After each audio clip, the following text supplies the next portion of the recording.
Welcome to లంసా naturals. ఈరోజు మనం Jack fruit readymade biryani ఎలా చేసుకోవాలో మీకు చూపిస్తాను. ఫస్ట్ పొయ్యి మీద గిన్నె పెట్టుకుందాం, పొయ్యి వెలిగించుకుందాం. కొంచెం గిన్నె వేడెక్కిన తర్వాత మన టేస్ట్కి సరిపోయినంత ఆయిల్ యాడ్ చేసుకుందాం.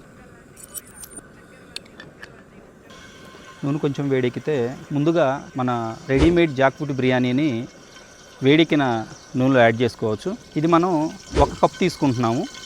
ఇది అన్ని మసాలాలు కలిపినటువంటి జాక్ ఫ్రూట్ బిర్యానీ మసాలా ఇందులో యాడ్ చేసుకుందాం. కొంచెం నూనె ముక్కలకి పట్టేటట్టుగా కొంచెం వేయించుకుందాం. ఇవి ఆల్రెడీ ప్రిపేర్ అయిపోయినట్టు ముక్కలు కాబట్టి ఎక్కువసేపు వేయించాల్సిన అవసరం లేదు. సో ఇప్పుడు 1 గ్లాస్ ముక్కలకి 2 గ్లాసులు రైస్ని యాడ్ చేద్దాం. 1 గ్లాస్ రైస్ వేస్తున్నాము.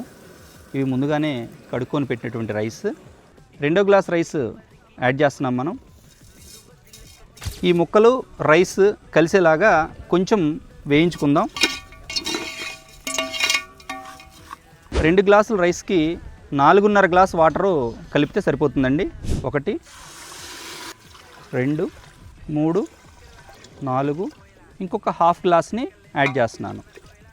సహజంగా మన ఇంట్లో రైస్ పెట్టుకున్నప్పుడు 1 గ్లాస్కి 2 గ్లాసులు వేస్తాము. ఇప్పుడు జాక్ ఫ్రూట్ ముక్కలు యాడ్ అయినాయి కాబట్టి ఒక హాఫ్ గ్లాస్ని ఎక్కువ వాటర్ వేసుకున్నాం, ఎందుకంటే ముక్కలు కొంచెం వాటర్ని పీల్చుకుంటాయి కాబట్టి. ఇప్పుడు ఒకసారి కలుపుకుందాం. రైస్ ముక్కలు అన్నీ కూడా కలుపుకొని ఉప్పు ఎలా ఉంది అనేది ఒకసారి టేస్ట్ చూద్దాము. నేను కొంచెం సాల్ట్ యాడ్ చేసుకుంటున్నాను. ఇప్పుడు ఒకసారి మరలా సాల్ట్ వేసాం కాబట్టి ఒకసారి కలిపి విజిల్ పెట్టేసుకుందాం. ఇప్పుడు మనం రెగ్యులర్గానే మన రైస్కి 3 విజిల్స్ పెట్టుకుంటాం కదా, అలానే సేమ్ 3 విజిల్స్ విజిల్స్ వచ్చే వరకు పెడదాం.